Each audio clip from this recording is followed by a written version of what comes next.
Welcome back to another episode of Life in the Stands podcast. We have Jake and Zach on the podcast today. We're excited to jump into a flurry of NFL and NBA topics, but first and foremost, we got to talk about the Chicago Bears and everything going on with the number one overall pick, fired the offensive coordinator, all that stuff. We'll get into it. First, want to make sure we show some appreciation. Want to thank everyone for liking and subscribing. Remember to comment down below. Let us know what you'd like to see in future episodes. And with that, Bender, let's jump right into a conversation about the Bears. Caleb Williams has not looked that great this year. And the Bears offense overall is performing at a lower level than it was last year with Justin Fields and less weapons last year. They fired the OC. Caleb Williams came out and said in a press conference that he hasn't even talked to the new OC that much, who was the passing game coordinator.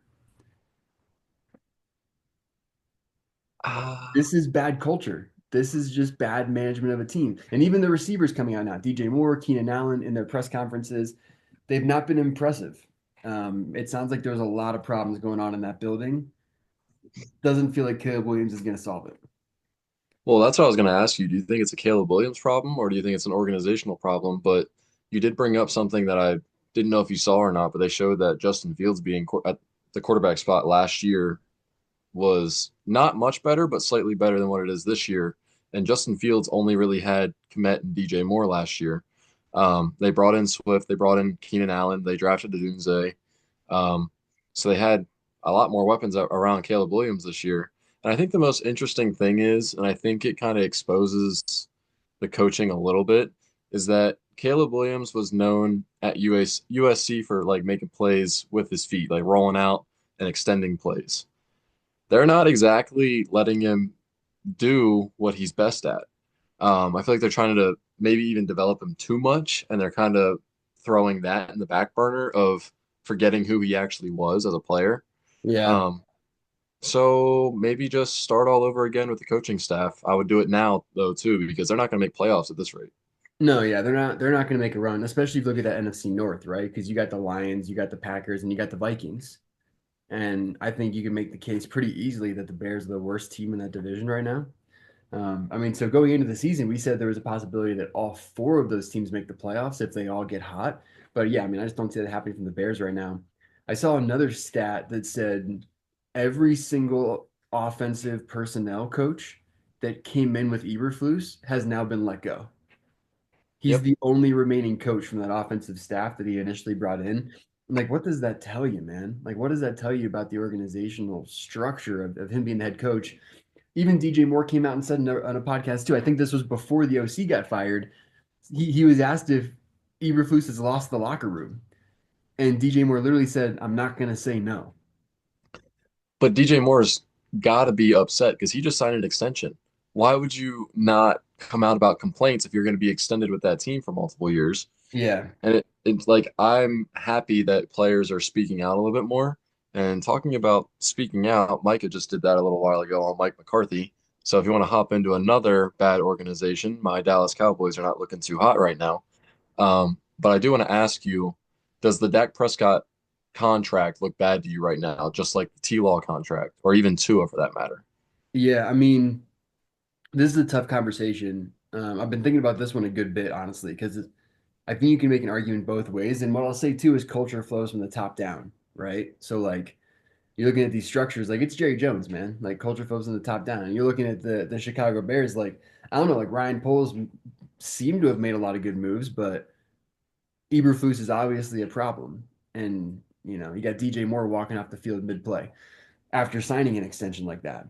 Um, so but in regards to the Dak Prescott contract, I mean, here's the two ways that I look at it. On one hand, he's the richest quarterback contract in NFL history, and he still hasn't won anything.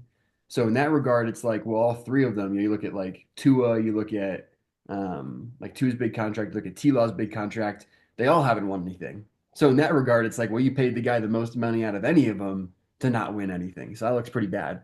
On the other hand, like I've been pretty adamant that I think Dak Prescott's a top 5 or 10 QB. Like at his best, he's a top five QB in the league when he's on.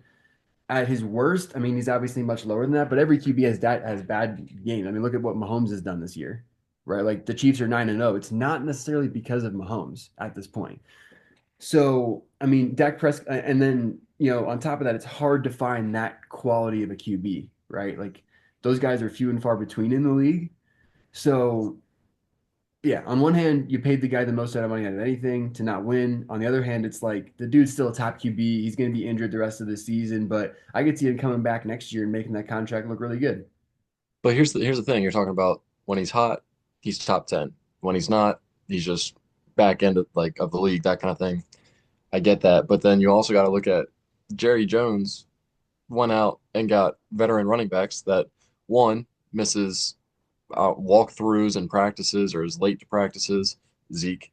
And then you got another one in Dalvin Cook who you've just been as a having as a practice player basically the whole year, and he only just started getting reps. And then you're going with Rico Dowdle, which isn't necessarily a bad decision, but I think you still need a solid second. So why did you not offer Derrick Henry that contract? So that kind of pisses me off still. Um, I don't think but I don't think you're ever going to get over that Derrick Henry contract. no, I'm not because he's playing for the freaking Ravens right now, who are going off. Yeah, If you want to jump to that game real quick, because that's going to be a great game this Sunday, yeah. I mean, you got a against the seven. Steelers. Yeah, I was just say you got a 7-3 Ravens team, a 7-2 Steelers team.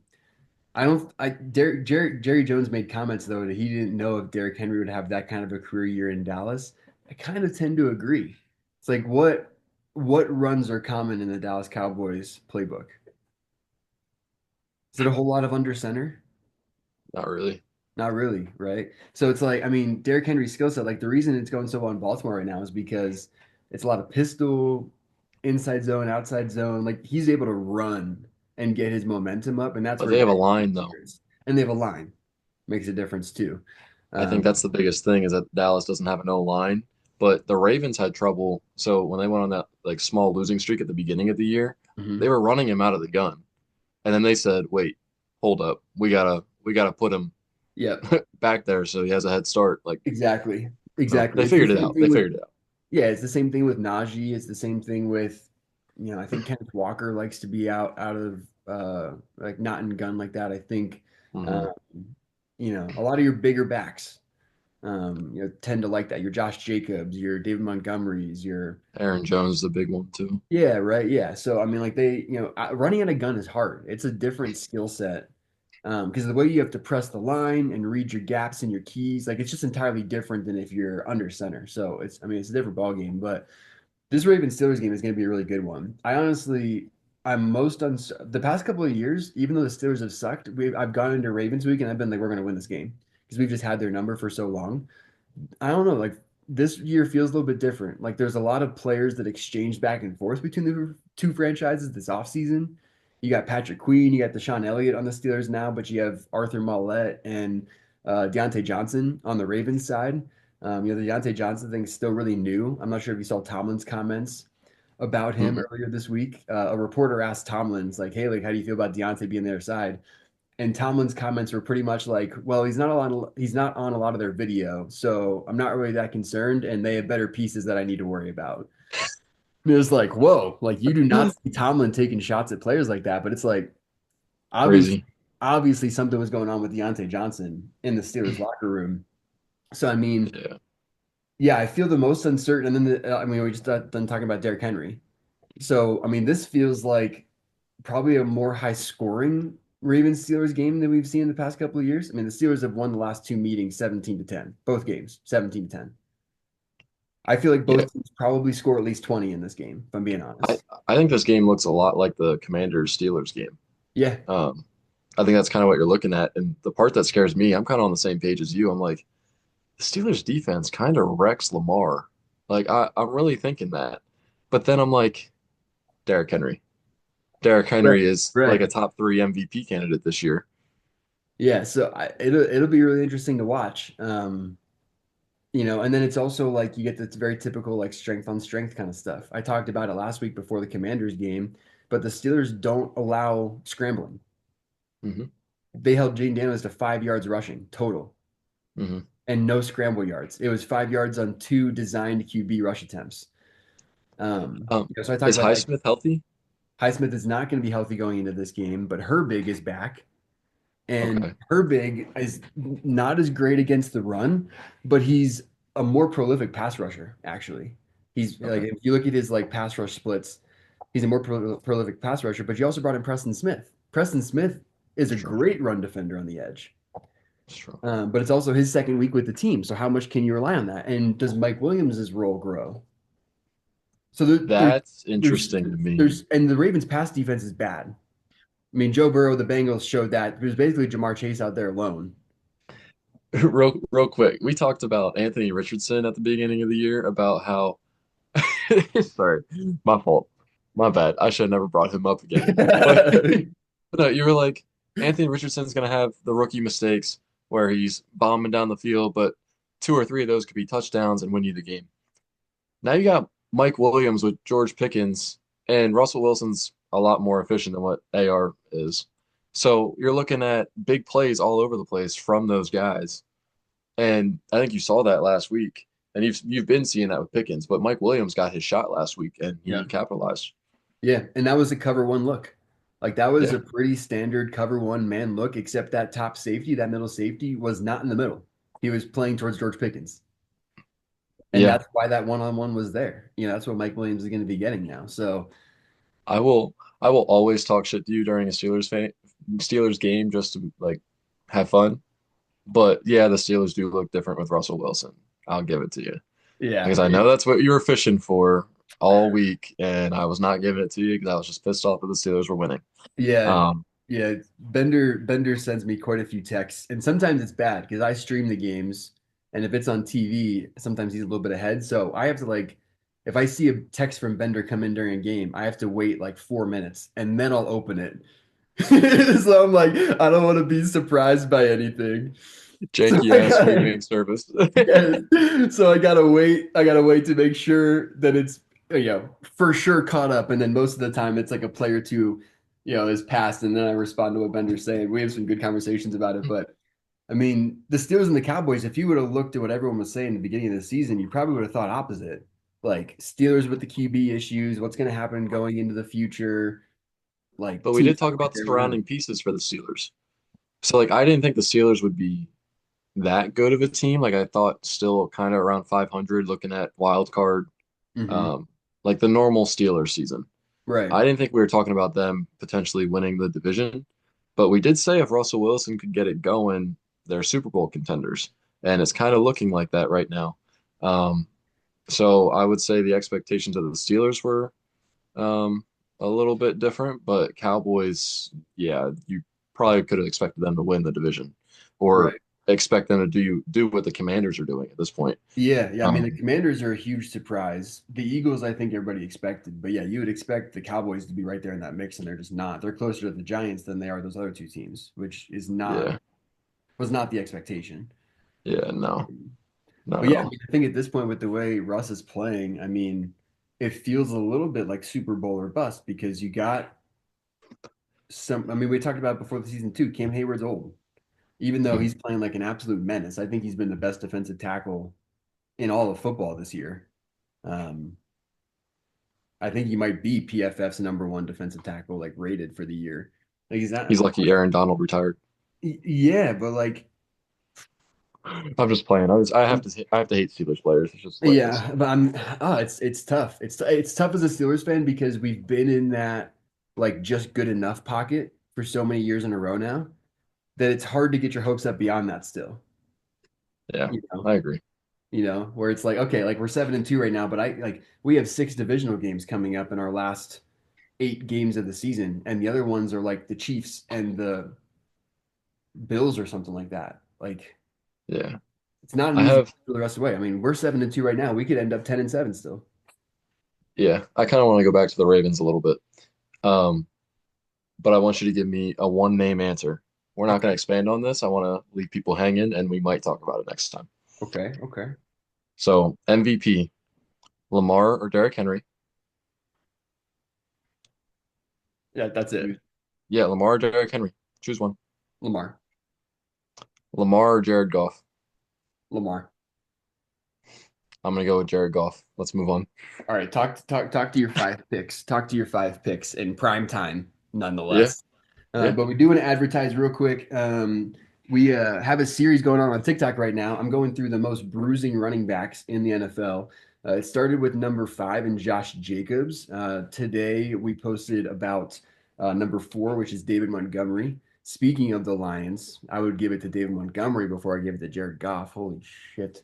But Monty is a beast. That video is posted today. Make sure you go check that out on our TikTok and YouTube channels. We're going to be posting the top 3 most bruising running backs from now until Sunday morning. So make sure you check back Sunday morning too, before the NFL games start, to see who's number 1 on that list. Maybe it'll be Derrick Henry for all we know. Maybe someone else. Derrick Henry is definitely the top 3. I will say that. But we'll segue now into some of the NBA topics that we wanted to discuss.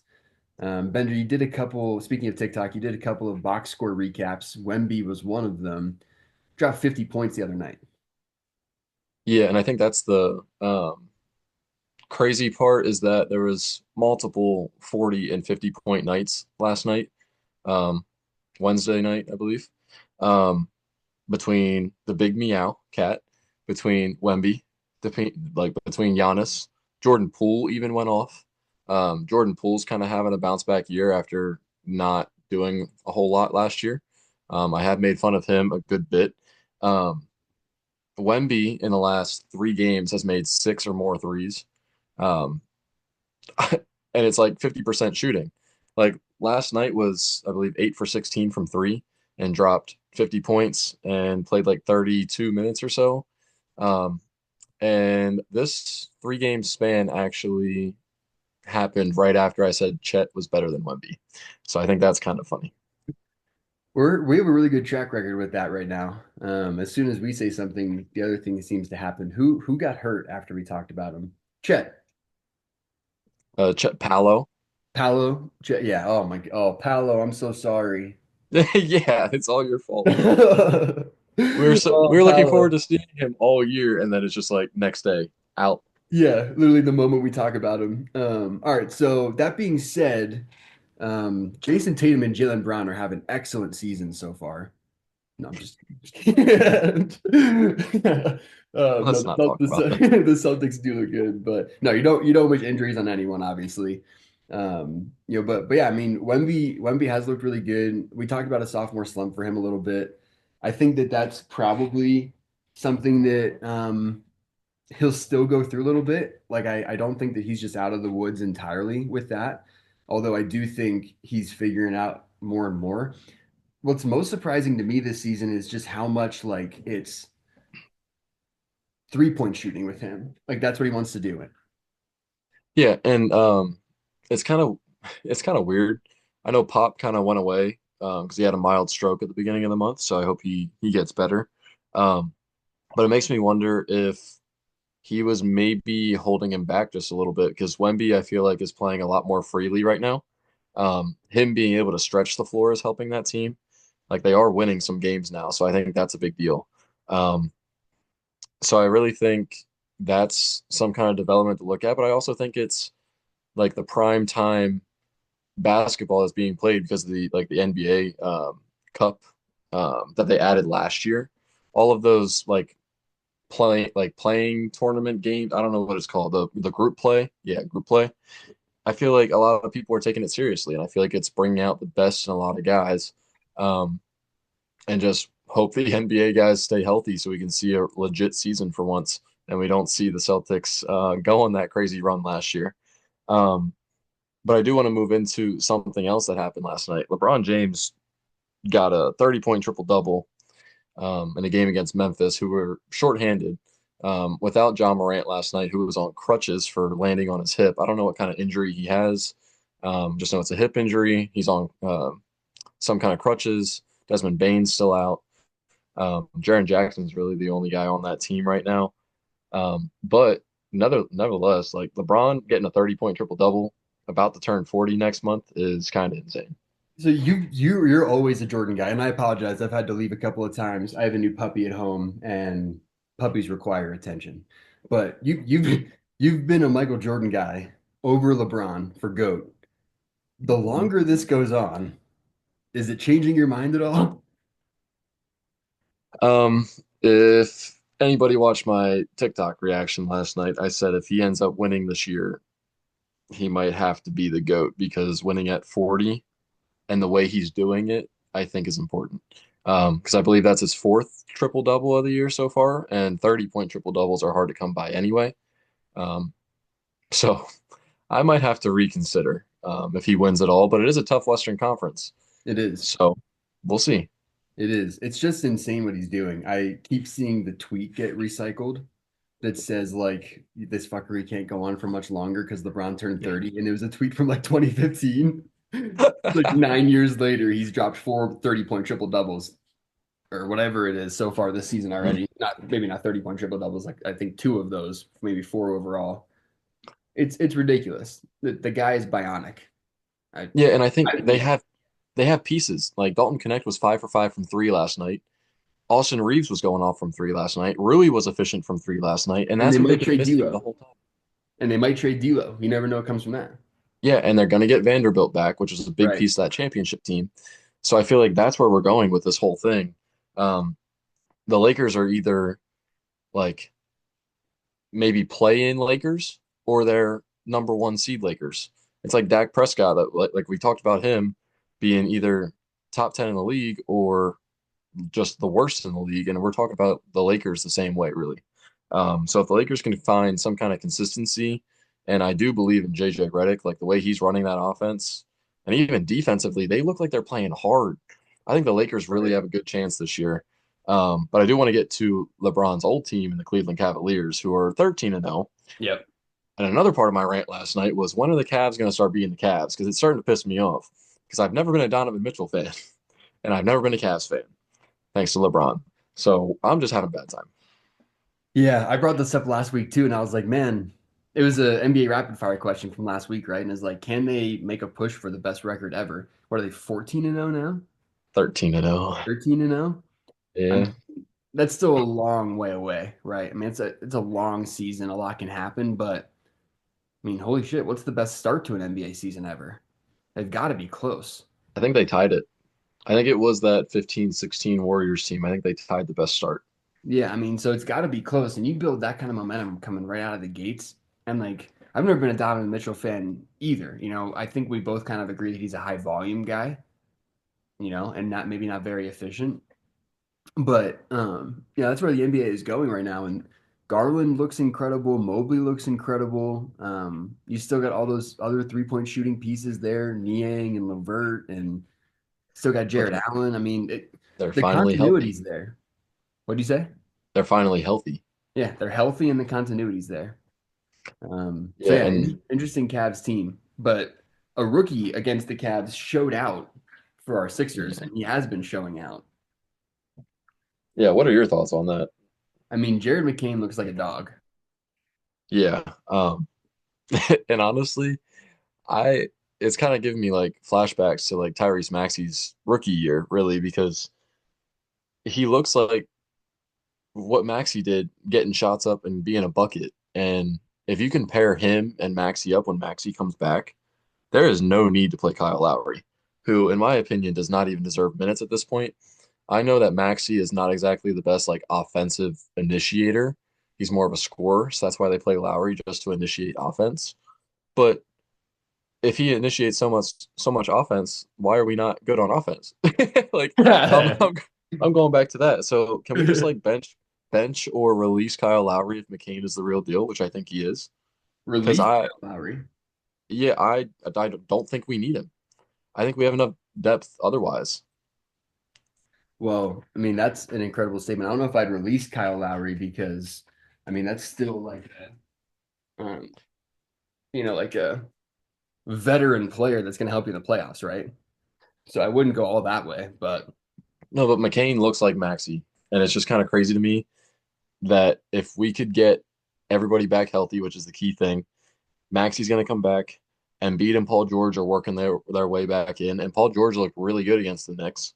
Embiid did not, but I expect that in his first game back, he probably hasn't shot a basketball in game for a while. So right. healthy dude, McCain and Maxey with the guard combo with Oubre, Paul George, and Embiid, insane. rookie of the Yeah, year. and you have Caleb Martin, Eric Gordon, Yabusele. Yabusele has impressed me so far this year. Hmm. He's been shooting well from three. Yeah, Yabusele has really, really impressed me this year. But um, sorry again for jumping in and out so much. Puppies just being puppies. But that is another episode of Life in the Stands podcast. I want to thank everyone again for watching and listening. Remember to subscribe on whatever channel you are on. Hit us with some comments down below. Let us know what you'd like to see in the future. And we'll see you on the next episode.